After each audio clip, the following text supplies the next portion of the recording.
welcome to episode 118 of Live with Lil.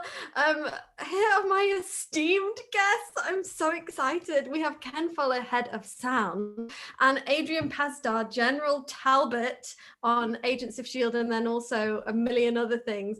ADRIAN, I was looking at your litany of work before, just before coming on here. I'd forgotten how much voiceover you've done. Loads of it. It's been awfully fun. And the fact that Ken Fuller and I still get along after him having to listen to my voice just on set. Isn't no. What did you think? What, huh? I said, Ken, you're great.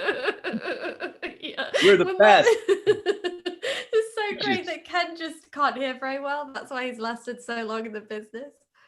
That's totally So one of the best guys I've ever worked with, that's for sure. Well, Adrian and I have worked together for, decades, really. We go back. Yeah. House of Frankenstein? House of Frankenstein, Mike. Yeah.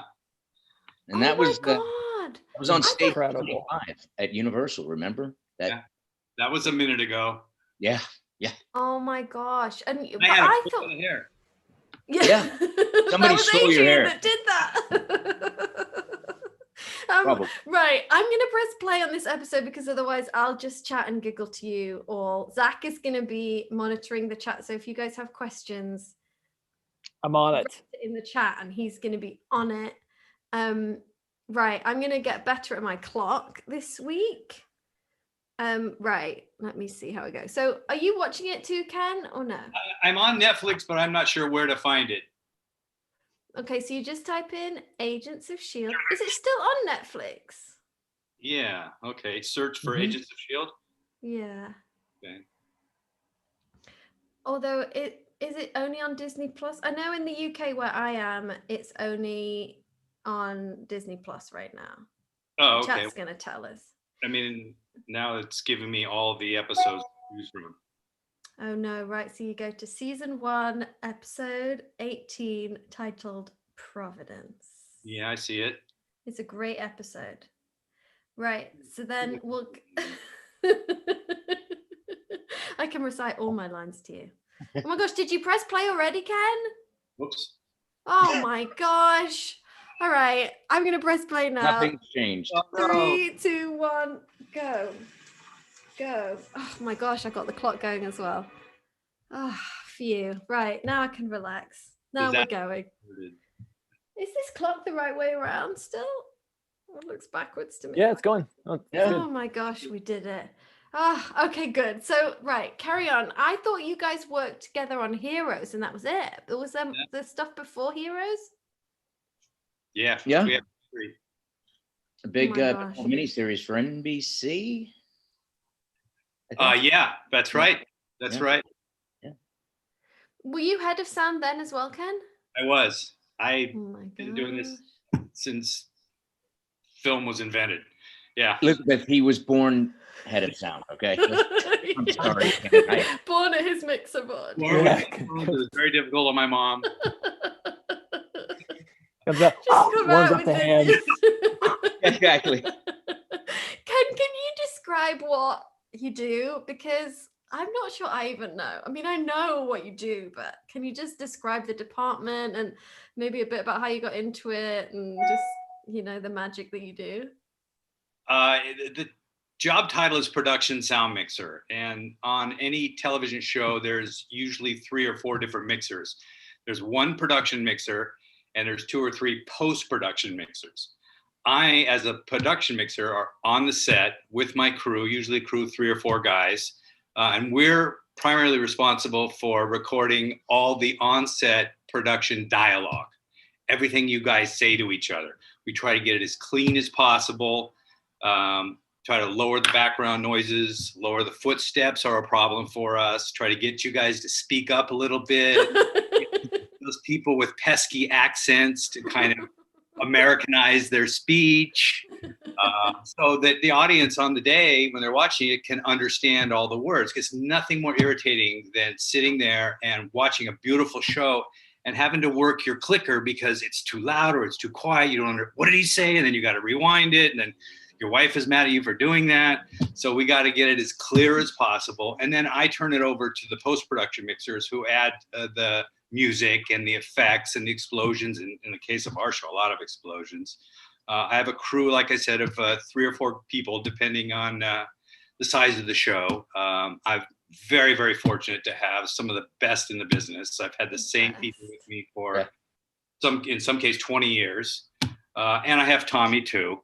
And Tommy. Yeah, I was gonna say, gotta throw Tom in. I beat you to that, Adrian. Yeah, you did. I'm just trying to be a nice guy. Yeah. All right. Yeah, right. So the people in your team on the set, you're the mixer. So you're, from our point of view, like as actors, you sit at almost like a podium and a throne, if you will. More of a throne, yeah. A throne, yeah. That's the word I think. Yeah. Sorry. No. And you have almost looks like a DJ desk. No, like a lighting cube. Look, how would you describe it? It's a location digital recording sound package. Of course, come on. That's what you're gonna say. Come on, Lil. It has to go everywhere and anywhere that we go. On Agents of S.H.I.E.L.D., we went all over the place. It's a multi-track digital recorder with multiple channels of wireless transmitters and receivers, so that we can put the microphones on the actors and they're free to go anywhere they want. And we can record them under all kinds of different circumstances. It has to be a very robust unit. It has to work every single time. It has to be very portable. And it does look like a throne, but it's basically called a sound card. And on it are all the components that we use to facilitate whatever you guys want. Whatever the director wants, our job is to make that happen. You've seen the throne on Game of Thrones. They got that from Kenn's. Yeah.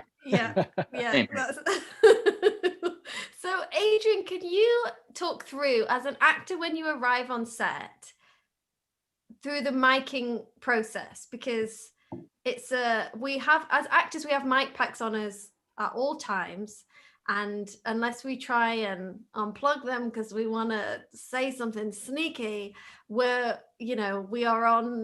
can be in people's headphones all day. So you've got to hide these mic packs on us. Can you describe the miking process, Adrian? Well, yeah, sure. For me, it's probably easier than for you. Depending on the outfit. Yeah, I'm always wearing a suit, so very rarely am I in a scene in a banana hammock. Ken would find a way. Oh, he would. Yeah, exactly. We'll just put this right here. Ow! No, it's, for me, it's always, I'm wearing a suit, so it goes, but generally I like to have the pack on my ankle, because they can get warm sometimes, and it's more comfortable for me. I can move or sit down and not have to worry about having a lump, in my back. So for me, it's always been, and once you get to know the voice, the sound guys, everybody knows the drill. My funnest part in the morning is dropping the ice cold weight down my leg, carrying that Ken's kind enough to keep in the freezer on ice, yes. at all times. Only yours. Yeah, just mine. Everybody else's gets heated up. Yeah. Yeah. Oh my gosh, here's General Talbot. You're on right now.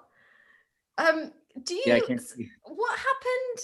happened? You're basically telling Coulson that you're going to be arriving any second, and that he has to stay there, and then that's when we all kind of run away.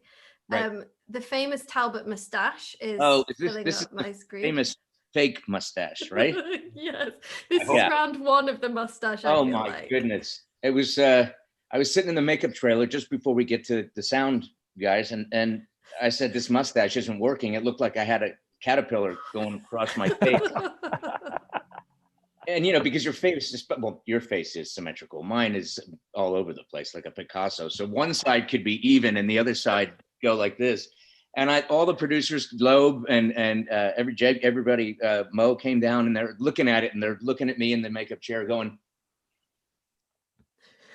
yeah, no, fine, like this. So unfortunately, I was allowed to grow my own mustache after that. And I think I had just come off the previous job, so I hadn't had a chance to grow it, but we were able to do that. Yeah, that mustache, that picture has haunted me.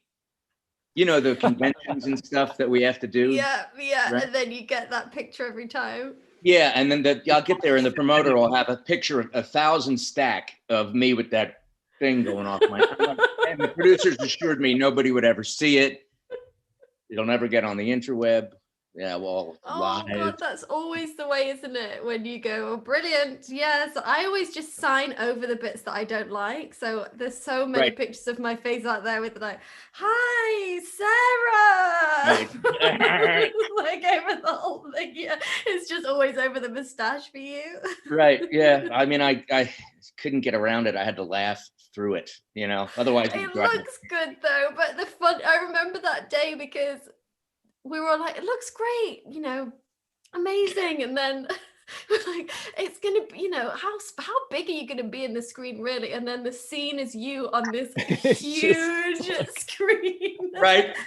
You're like 10 feet in the air, just your face, the mustache And it starts itself. on the mustache, right? And then you slowly pull back. Yeah. I think Ken had to mic the mustache. I'm just surprised we haven't seen like the Bernie Sanders meme in the mustache. On the Right, mustache. right. Yeah, someone make that. Oh my gosh, please make that. Oh, I've had enough hits on that. People, yeah, it's always like, haha, the old mustache room trick. It's such a brilliant part of the character though. I mean, General Talbot, obviously the mustache, from your point of view, improved. Me watching it, I don't really even know. I noticed the mustache because I just remember it being a tricky thing. You're being really sweet because I remember every actor doing their scenes with me and just staring at the mustache. And I'm like, my eyes are up here, you know. Come on, give me some respect. People were looking at it like, what is that? See that thing? How did the role of General Talbot come about? 'Cause I remember when the rumors went round that, oh my gosh, ADRIAN PASDAR, he's gonna have this part. Da, da, da. It was such a buzz, and then Ken flattened the buzz by saying you don't want to work with this guy. Ever. But everybody else was excited. How did that happen? Because did you know that he was going to be such an icon of the show and have this incredible journey? Or no, I didn't. Ken, I mean, you stop it, Ken. no, is that the mustache sign? No. I was in New York. It was Christmas or something like that. I was at around the holidays, and I was with my youngest son at Toys R Us, and I got a call from what's not there anymore in Times Square. Oh, and I got a call from Loeb saying, "We need you to come and do this thing. It's a guy who's not a nice guy.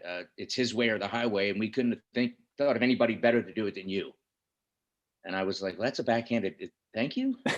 I'm not really sure what you're saying to me. But my youngest son at the time knew there was a Midtown Comics was around the corner. And he said, "We got to go there immediately. And you'll find out everything you need to know about who this guy is." Because they have a Bible there, a tomb of like in a back room of every Marvel Universe character that's ever stepped. And your son just knew that was there? Yeah. And so he knew that all the So information was cool. there. So we went, and of course, whenever I go in there, due to heroes and things like that, we always get a little, you know, oh, look, it's CNN, and it's really nice. Yeah. That's friendly guys, and you know, their world is just the comics, and the best place to go is there for information. So I called Jeff back after that and said, "Well, I have some ideas," and I ran them past him. He said, "Perfect, let's do it." And it was that simple. And I've known Jeff because he was a writer producer on Heroes and Ken as well. Yeah. Yeah. How did both of you get the gig on Heroes? And was that your first foray into sci-fi, Ken, or had you done that kind of thing before? It wasn't my first. Somehow I got, I wouldn't say stuck. It's paid for this house, but I've been doing sci-fi for a long time. I mean, I tend to do pilots of shows, and if they go to series, if it was a good experience, I stick around. I did the pilot in the series to a show called Sliders at Universal years ago. Lois and Clark at Warner Brothers. Somehow I get channeled into that kind of stuff, and it's great. I have no problem with it. But then, you know, Heroes was kind of the granddaddy of them all. It was so special. That pilot was unbelievable. And the series was great too. It was an interesting job. And then along comes 86 Shield, which blows them all away. I mean, that pilot was amazing. We pulled out all the stops for that. And season 1 was amazing too. Who knew the journey we were going to go on? I was just thinking about Adrian's character when he first came in. I had no idea how that was going to play out. Yeah. And that was fabulous. I remember when they called me upstairs in the offices up there with everybody. I thought it was to say thanks very much. You've done a great job, but we're not going to be using you this season.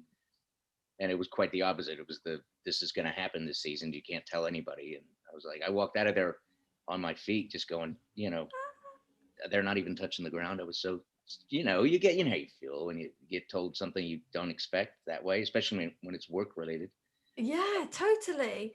And were you, because I mean, you've done long running TV shows before, and it's a commitment to a character, and it's sci-fi is just kind of a different realm for an actor anyway.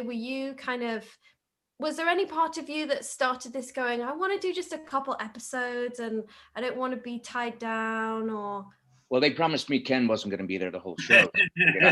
That's when I signed the contract. But no, no, it was once you get on, you guys know exactly what I'm talking about, the love and the friendship and the camaraderie. And for people who don't know, when you work on a long running show, that becomes your family in a way, different than, you have your family at home, but you're spending 15 hours a day with these people, and you all have inside jokes, and everybody's, and we have those laugh fests. Do you remember that one scene where I was trying to do the work and you guys couldn't, you had to all turn around and look the other way? Nobody could.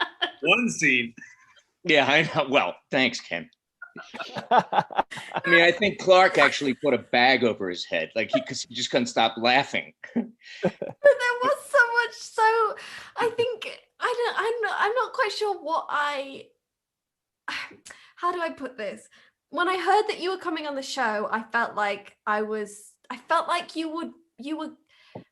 you're just so funny and sparkly eyed and just very, it's hard to explain, but there's something about being in a scene with you where that's sweet of you. The work you're doing is so brilliant, but there's a way that you do it. And General Talbot is just such a brilliant character that you were the cause of basically all the bloopers in any season that you were in. They were all around your scenes because we just absolutely lose it. And you're so right, that joy.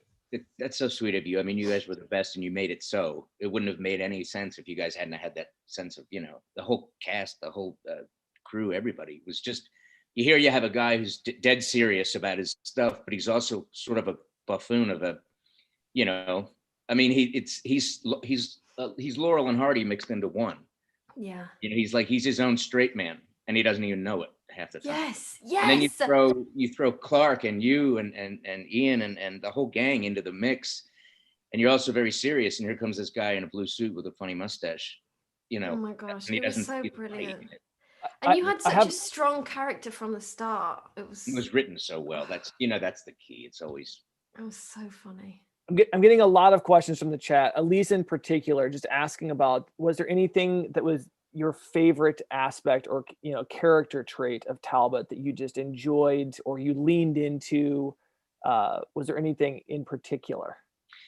It was the people that I worked with, to be honest with you, that made it so. Like that episode where I was handcuffed to Clark the whole time wearing a dress. Who's sat in the writer's room and decide we're going to put Talbot in a dress and handcuff him to Clark? It'll be hysterical. And it was so and we're trying to get out, and he wants to go one way and I go the other, and her arms are linked with handcuffs. It was the people more than character traits that made the show memorable for me, and going to work every day, and how fun it was. It was it's not always like that. So yeah. And I think one of the things that made that part of when I was thinking about wanting to act and going to the auditions, and before you book the job and before you get on set, I hadn't realized the family that you talk about of the crew as well, because previously in theatre that I had done, you get very close with your cast and your director, and then you get into the theatre and you don't really see other members of the crew as much as then when you go on a film set, and one of the first people you see is sound, and they're like pushing something down your trousers and around the back and clipping you in, and you get physically close, and it's this element of trust. And someone like you, Ken, you have to have a certain, you make people feel very comfortable, and you put a microphone basically on our heartbeat. And I've had scenes where I've had to come to you or Tom or Ron and say, I know my heart is beating so fast, and I don't, I'm nervous in this scene, and it's a subtle thing, and you can go, oh, well, just move it over here, don't worry, I'll fix the levels, I'll figure it out. Is that just something you were born with, Ken, that ability to just, because it's a very personal thing, sound and actor, as an actor, I want to sound good, but I also, sometimes we do emotional scenes, and like, how do you figure out that balance of, you got to do your job, but I think Adrian will tell you that I was born with an excessive amount of empathy. So yeah, I was born. Sorry, that fax that you sent me, that part was rubbed out. I couldn't see a exceptional amount, not a zero amount. No, fortunately, I've had a pretty good career. I've done this going on 42 years now. I've been a sound mixer since 1985, and you learn these things. You learn that you can, as a sound guy, sound is kind of a subordinate department. There's 3 or 4 of us trying to capture the sound. There's 75 to 100 people capturing the performance, the picture. So you have to figure out where you fit in.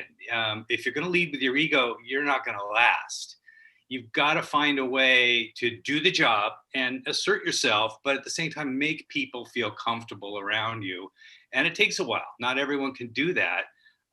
It was on this show, it was easy because the cast was so great. I still remember the very first day that I met you and Ian, Universal Backlot. It was actually the second day of photography, but officially the first day. And it's when we blew up that big old building in the pilot. You guys showed up, and you guys were so sweet. My only regret is you had no lines that day. So I didn't get that. This is another thing I really like is like Adrian said, the actors go to hair and makeup, then they come to us. It's in the morning and everyone's fresh and everyone's pretty happy. We get to have our one-on-one time with the actors. And that's sort of what's good about putting microphones on them. That's our time to connect and say hello and how was your weekend and things like that. And then we all go do our job. And we don't get to interact quite as much. So I really relish those times, that early morning time when we get together and see you guys for the first time. Yeah. Absolutely. Ken, can you talk about how Patricia is asking how you got started, and can you talk about, you said it was in 1985 as a mixer. How did you choose sound? How that happen? I actually started right out of high school. I had some friends that I knew in high school that did sound for really Roger Corman, low budget horror type films. I grew up in Culver City, right across from MGM. Both my wow, how cool. Yeah, that's I mean, so cool. I couldn't figure out why all these guys were parking in front of our house and going to work with their lunchboxes every day. They were the studio workers, and I never knew that. Both my parents were teachers, so I had no idea this is what I was going to do. I was a journalism major in school. I thought I was going to be a writer. But this friend of mine was a sound mixer, and he needed somebody to carry cases and hold a boom. And I was like, 19, 20 years old, and there was a little bit of cash involved. So I started with him, and it just grew. It just became one job after another. And then one day he came to me and he said, I've got this television show. Would you like to come with me and do it? And I really wanted to, continue my education. But he looked at me and said, they'll pay you $2,000 a week. I went, what? I was there. That show was The Waltons. Wow. The Waltons? The Waltons was my first television show. Wow. And that show, the creator of The Waltons created a show called Falcon Crest, and he took us all with him, which went 10 years. And on that show in 1985, I went from boom man to sound mixer when the sound mixer had left there. Wait, Ken, back up for a second. You were there on the set when they said all the good nights? Yeah. Good night, John Boy. Yeah. You were there, huh? That's wild. Yeah. And the funny thing was, at that time, I was younger than all the Walton kids. Jeez, no kidding. It was the last season of the Waltons. They were all kind of grown up. Right. Wow. Yeah. You were on for One show 10 after years. another. When you say boom operator, can you explain what that is? Is that kind of where you start? He tries to explain it to Tom every day. Yeah. Yeah. One day you'll get there. Obviously, neither of us know. Just go over there and hold this thing up. A production sound crew has 3 or 4 key players. There's a sound mixer, which I am, and then my partners are the boom men. The boom men are the ones that hold the microphones. They actually put the mics on the actors for the most part. They actually hold the booms, hold those heavy, they're not heavy, booms over the actors and try to follow the actors all over the place. Hopefully the actors will do the same thing twice, so we have an idea where they're going to go. Good luck. Some actors are better than others. We also have 1 or 2 utility sound people that maintain the gear, make sure all the gear is there for us, ready to go when we need it. So that's the core crew. And then sometimes if we have music, we have playback guys, things like that. It depends on the particular show. Right on. It's not very many people in the department on set for such a huge, there's quite a lot of pressure. If you don't get that line, then we're going to be an ADR, and it's hard to make that sound good when you have to dub your lines. And do you just have to be good at coping with pressure, Ken? When it's fun, I really don't feel a lot of pressure, because I've been on shows where, you talked about this earlier, it's a little bit of a toxic environment and it's not nearly as fun. And what tends to happen, I don't know if it happens with you 3 on stage, but you tend to not care quite as much. If they're going to be jerks about it and they're not going to appreciate the work, you just say, okay, we call it phoning it in. We'll do our job, but we're not going to extend ourselves. We're not going to break our backs for these people. Other people, you want it to be 110%. You want it to be great. And that's most of the people. Also, when you're on a show like S.H.I.E.L.D., we had the best of the best there. And you want to bring your A game, because you don't want to be the department that drops the ball. Tommy. And Tommy. Gosh, bring your A game so and Tommy comes in. We don't want to be the department that asks for another take. There'll be times when the camera department, we know they made a mistake and we have made a mistake, and we'll eyeball each other to see who's going to go first. And that's when usually I would step in and say, I'd like another one. Yeah. And I'm not even in the scene. I'm just sitting by video. Like another one. They send that electric shock through your mic pack. Okay, I need another one. Ken. How much usable dialogue do you get, would you say, in a day? If we spend 15 hours, good how question. much do you think? I got to tell you, if you want to keep your job, it better be 98 to 99%. No, I meant like in terms of not repetitive takes of the same scene, but actual stuff that ends in, like, what do we walk away with a day that's usable footage? Oh, I don't you mean out of a 12-hour day, how much running time we have? Yeah. It's depending on the date, 3 minutes, 4 minutes. Isn't that something? Yeah, we all the way long. Yeah. You could do 3 days on a stunt that's going to be on camera for 15, 20 seconds. Yeah. And then we've done long dialogue scenes that are and when you have a good cast that knows their dialogue and is prepared, you'll spend 12 hours for 10 minutes of film. Some of those small sets that we had, you're handcuffed to the table and you and Clark are going back and forth, with your dialogue. It's a lot of work for a little return sometimes.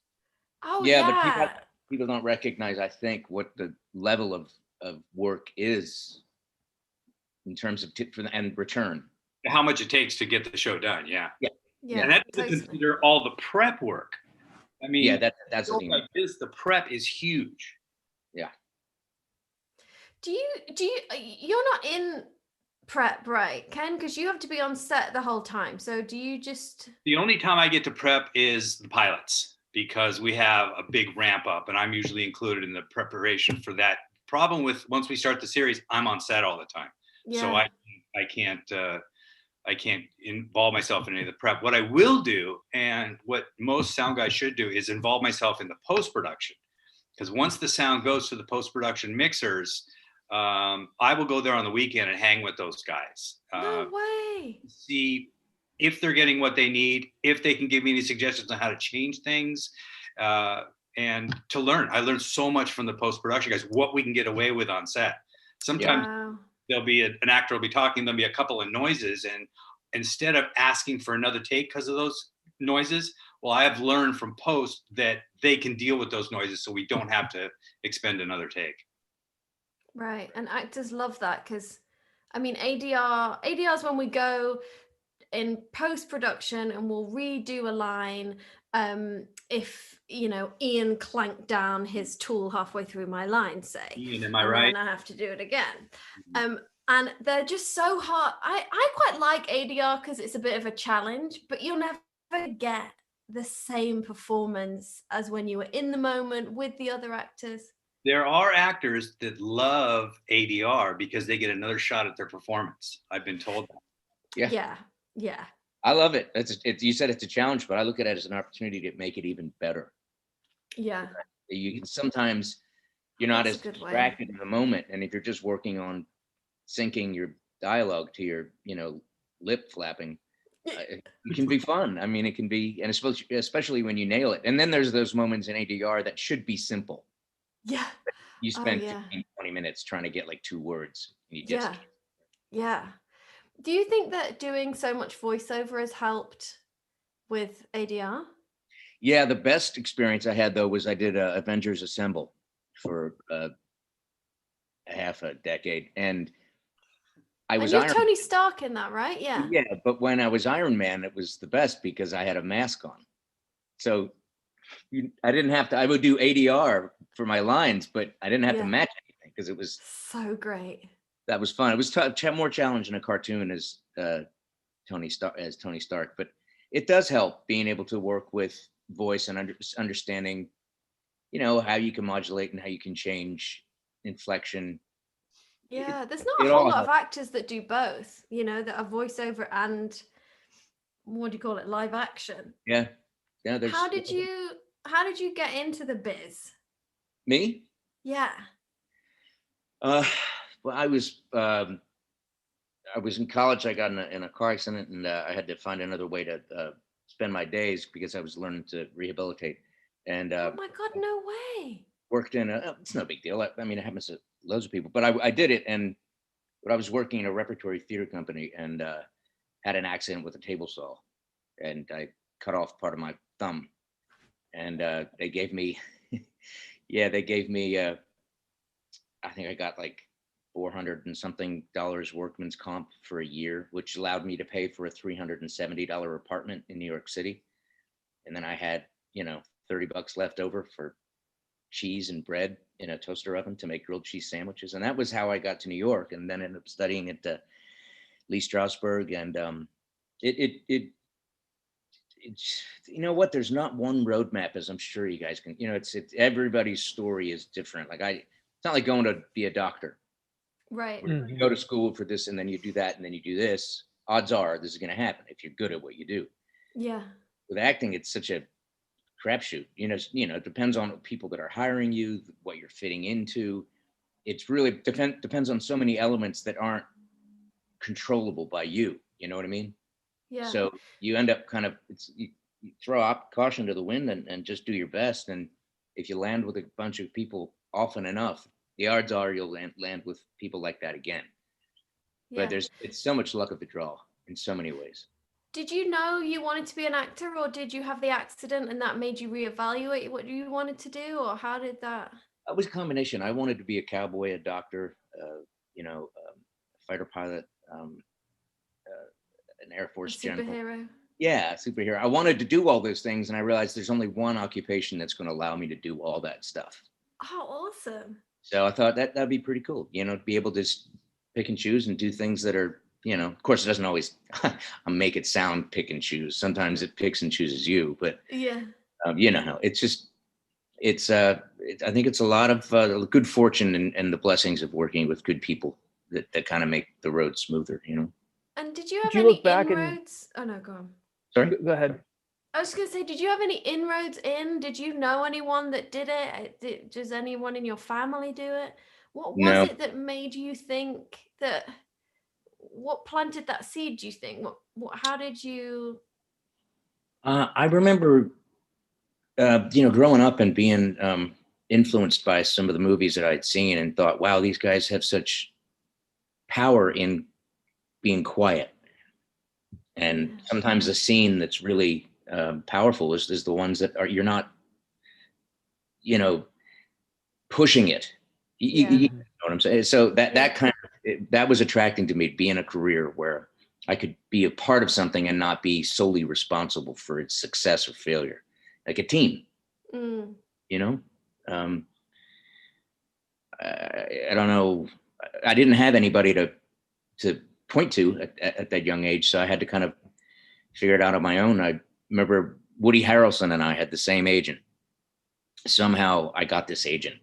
I went up, I did an audition, you know how that's, to do an audition. And I remember standing up on her desk doing the scene, Sam Shepard from a play called Action. Oh, and I remember her looking up at me going, what are you doing standing on my desk? And I was like, I just felt like I needed to get your attention. Just at that moment, Woody came in, and Woody used to roller skate with the 4 wheels. Yeah. Woody used to rollerblade around New York. No. Yeah, and always when you get in those buildings, they try to chase you. They want you to take your skates off, and that you get in the elevator, and the security guard's chasing you. So they were chasing Woody up the stairs, and he ran into her office. And I remember that moment going, "I'll see you down the road," and I sure did. Wow. So you were up on the desk and Woody rolls in on his skates being chased down by security guards. She must have been like, what is New York? Why do I do this? I took my shoes off, just in the interest of transparency here. I took my shoes off before I got on her desk. I didn't. Unlike Woody, he didn't take his skates off before he came into her office. No. Well, how crazy. Yeah.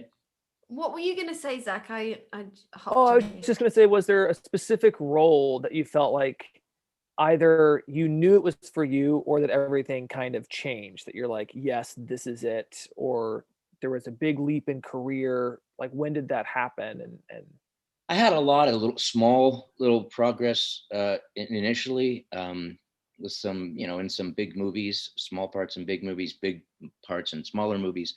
But this show called Prophet came around, and it's right. That show was great. It was way ahead of its time. It was Shakespearean, and it was just. Anyways, there's a lot to say about it, and I've gotten the most kudos and congratulations and awards for that, and I did absolutely the least amount of work on that show. I literally, it's hit your mark, say your line, don't get in the way of it, let everything else. In a box. Huh? But you slept in a box. Slept in a box. There's that in a cardboard washing machine box. Yeah, that's true. There were elements of they were way ahead of their time. Yeah, they were. Yeah, and those guys went on to do Lois and Lois, the Superman thing you worked on, right? Was it Lois and Clark? Yeah. That was John McNamara. He did Prophet. David Greenwalt, who wrote Prophet with him, did Grimm and Buffy and all those shows. So there were a bunch of great people even back then. I think, Zach, that was the one show that kind of, I look back and I remember the after the first day of dailies, on the second day, the night they came knocking on my door, the producers, and they said, we have a problem. And I said, what? They go, the studio's really unhappy with what you're doing. And I was standing there going, well, isn't that what they're supposed to feel? You guys wrote it. I'm just saying it. Don't come to me. I'm like, and they both looked at me like, well, maybe you're right. You didn't change anything.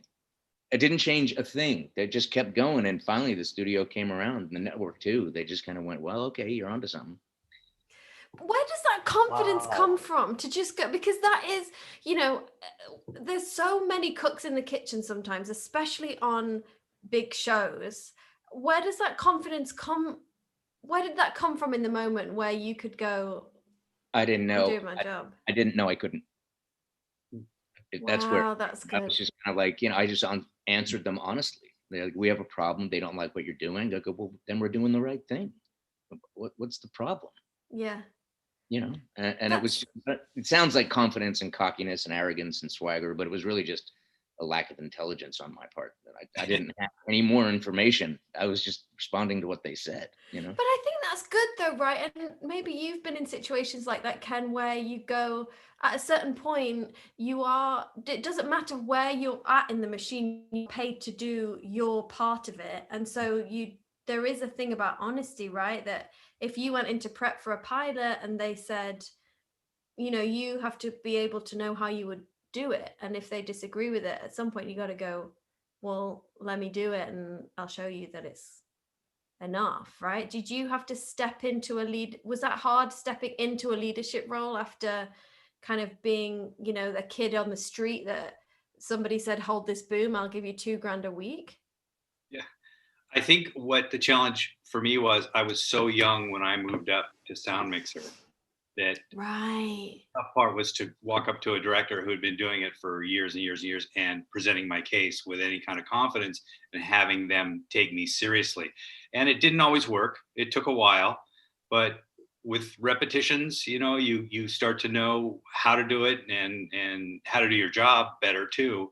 And I've always felt the less I have to interact with directors and actors, the better it is for everybody. Just do my job, do it right, and don't bother them. As transparent as we can be. You guys have so much to think about. Directors, directors, and I do too, have so much to think about.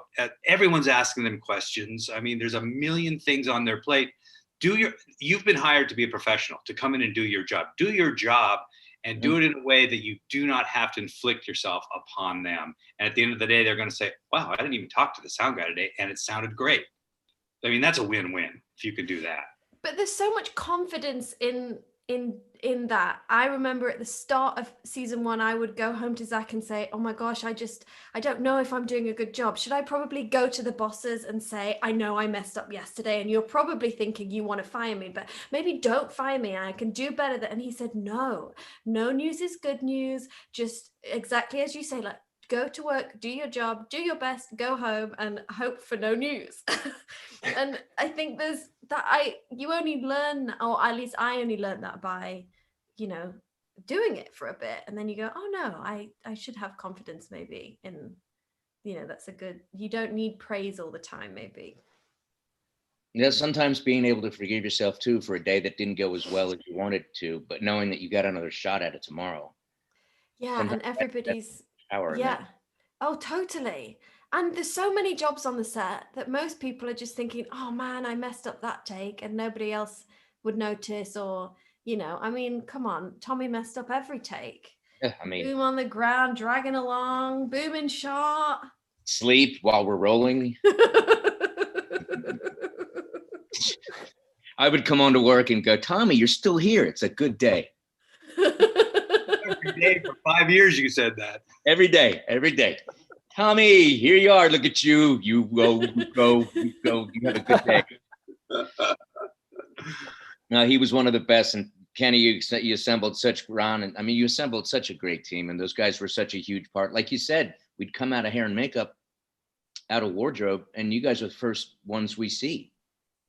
And it can tilt the action of the day depending on how that exchange goes. There's a real power in it, because when you have a relationship, especially when you know the guys and you can joke around, it kind of loosens everybody up, you know, especially the actor. Ultimately, if the actor feels loose and has a banter with folks, it can make the day go so much better, you know? Yeah, totally. We always want the sound card a place where people want to come to. So they know we're not gonna bitch about the rest of the crew, the rest of the cast. We're gonna, you know, have a couple of jokes, have a good time, and make everybody feel better.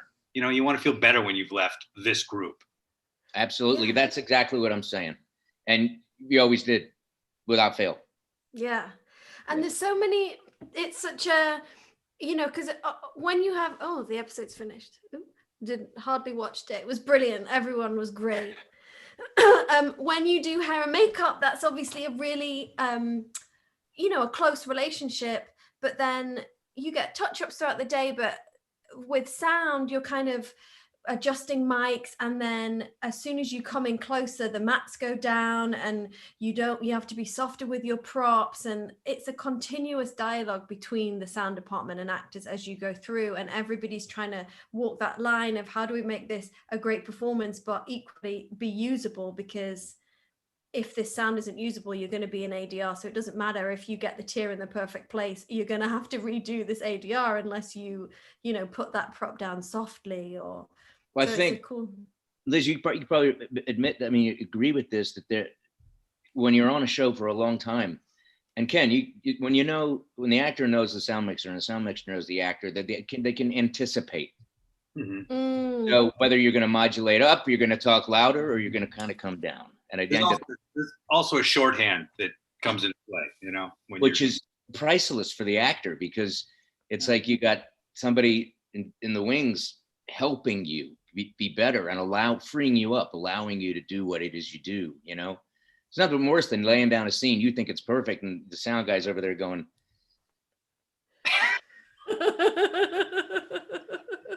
I always look at sound and camera first. If I can see sound, I'll look over.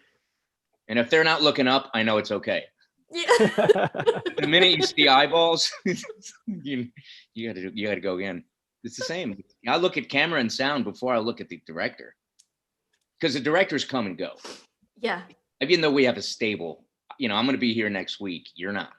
Totally. Yeah. These people are going to be here next week, and yeah. I'm going to put my ducats into that basket. You know. Yeah. Oh, it's so true. And you're right that you do get that. Yeah.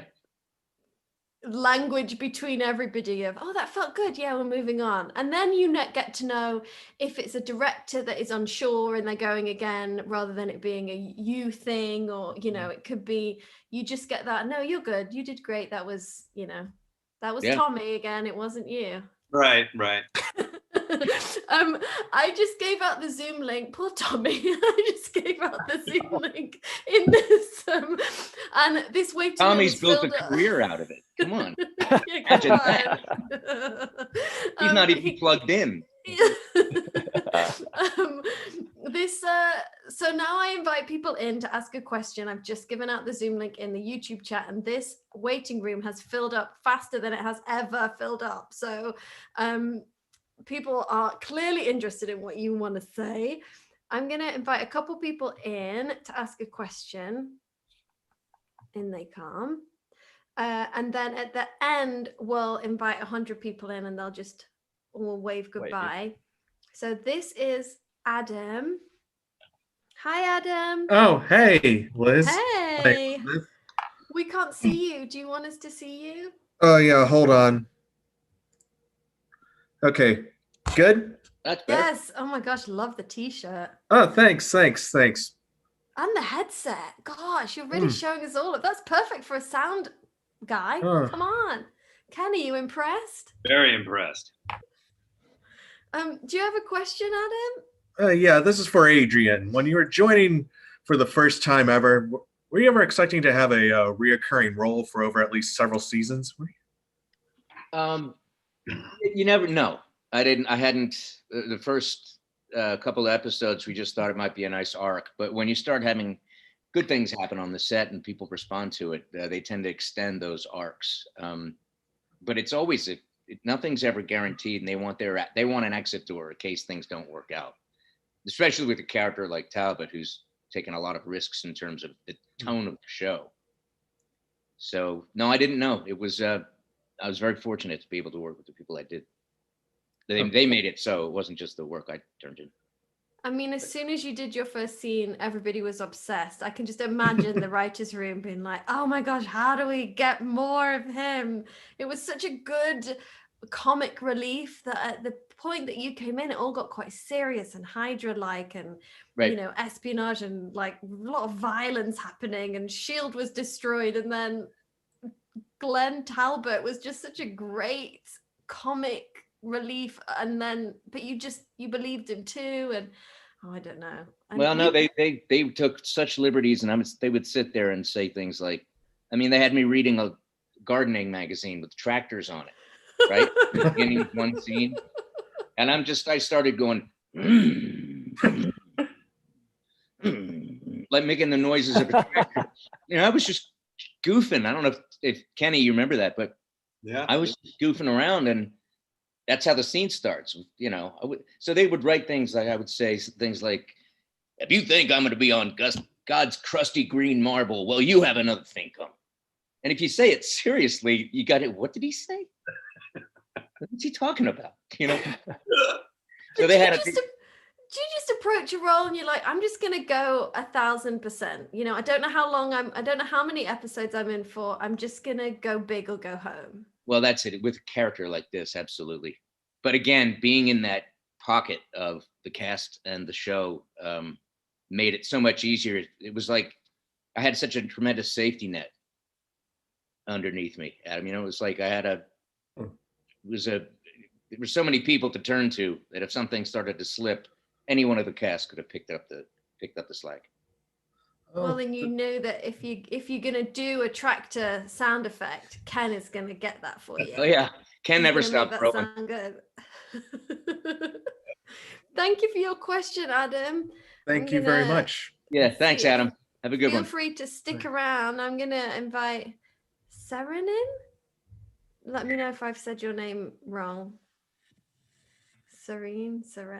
Where? Oh, hello. Hello. Hi. Oh my gosh, I love trees, and you've got trees up as artwork. I'm slightly obsessed with This trees. is actually our wedding guest book. Oh, how Oh my cool. gosh, tell us. So everybody find a Wait, we'll get bird. married. Everybody find a Oh bird. my Uh-huh. gosh. Do a drawing for us. Oh, I love that. That's That's such a very good cool. idea. Might steal that. How long have you been married? 6.5 years now. Oh, congratulations. Oh, really? There's How one. do you do it? Fine. Kidding. Yeah. You've made it through quarantine. That's the most impressive year. Not yet. Do you have a question? Yeah, so for Adrian, I was wondering, you've got such a wonderful dynamic with the cast and everything that we see on screen. Was it something that sort of happened quite naturally at the beginning, or was that something that massively developed over time? Because just the way you interact with, especially Greg, and some of the ways you interact with each other, it's fantastic. Well, thanks. You know, it comes down to the nature of the cast very often. You could be on a show for 5 years and it's not anywhere close to what this was. Do you know what I mean? It doesn't always be a guarantee that just because a show's been on the air that or has a great potential that it's going to be good. And I knew a lot of the crew from previous jobs. So when you can walk onto a set and be like, you know, hey Ken, what's going on? You know, or talk to, you know people, it kind of makes you feel a little more comfortable about everything, and the friendliness that they show opens up your heart, and it I think it allows you to do the best work you're possible of doing. Maybe somebody else could do it better, but at least it allows you to step up into it with courage and compassion and empathy, and you know, those are fun jobs, and there's reasons that shows stay on the air for a long time. You know, especially a show like this with so many characters. It's because they were all great people. They really worked hard, and everybody gave everybody such consideration. There was no egos on this show at all. I mean, except for Tommy, but there was no. You know what's so strange is that ping was my phone, and it's Tom, and he says, "Hi Lil, I tried to join, but people, so I couldn't get in." So poor Tommy did try, but it's probably good. Let's everybody keep on. I'm just going through to see if he's in the waiting room. He's not, but fingers crossed he doesn't watch this back, and I'll just say, oh, we missed you, we gave you a shout out, sorry you couldn't get in. That's too bad. That's too bad. Next time. I mean, it's good for us, but it's too bad. Yeah. Thank you so much for your question. How do I say your name? Seren? Erin. Seren. Oh my gosh, the most beautiful of all the iterations. Congratulations on 6.5 years being Yeah, married, especially now. That's very impressive. Thank you, Adam, for your question. Adrian and Ken, we just love you so much. Thank you. I'm so happy that we got to pick your brains for an hour. Thanks for having us. Good Always to an have honor you. to be with you guys. Thank you. Thank you, Zach. Thank you, guys. Really a pleasure. Yeah, Thank you. So fun. And Thank you. Adrian, Thank you, guys. are we allowed to say the thing you're working on that we were talking about in the intro, or is it a surprise? Oh no, yeah, sorry, that's sweet of you. I didn't bring it up for that reason. I'm doing a podcast called No Guts, No Glory, and it's about people who overcome triumph from all walks of life, whether it's, you know, Tom Hanks or Gary Sinise or even people like Tom. No, it's about people who will overcome adversity and turn tragedy into triumph, and what that means to them and their families, and what it took to get from a problem place to a non-problem place. So in the next month or so, it should be up and running. It'll be international too. Cannot wait for that. We'll definitely check it out. I'll have you on as guests. I want to hear the stories. Yeah, we triumphed over working with Tommy. And then that's the last time we're going to rip on Tom. We're going to have to let him come on to defend himself. Actually, he should be my first guest. Yeah. Yeah. Oh, but thank you so for offering that. Yes, No Guts, No Glory. That will be definitely on my watch list. Listen list. Yeah. Thank you guys. This is the part where I let in people that are in the waiting room and we just wave and it's chaotic and wonderful, and then I'll end the Zoom and you guys can go back to your Californian lives and I'll go back to the snow. Probably Sarah and I are back to the grim weather. I don't know where you are, but it's pretty We're up cold. in Scotland. Oh my gosh, and here I am saying it's cold in London. Oh, I'm so sorry. Snow in Cincinnati. Snow. Oh no, snow everywhere. So really it's just Ken and Adrian who have the sunshine. That's okay. I prefer the snow, but Oh, I'll send you some. please do. Okay, here we here go. a cup of water, but yeah. Thank you so much, everyone. Thank you, guys. Okay. Bye. Thank you. Get ready to wave. Here everyone comes. Oh my God. I'm looking for Whoa! Look for Tom. Hi, Tori. Hi, everyone. Hi, everyone. Happy Sunday. Hello, everyone. The Thanks so much for doing this, Lil. Oh, it's such a pleasure. Mary. Oh, hi, Zach. Nora. Hi, Adrian. Hey, Kevin. Hi, And Isabella. Duet Heroes. Working my way through. Jade. Turtle. James, what's up, brother? Shy had a cute cat to Oh, Nadia. Shy had a cute cat to wave with. Oh, be cute. Shauna.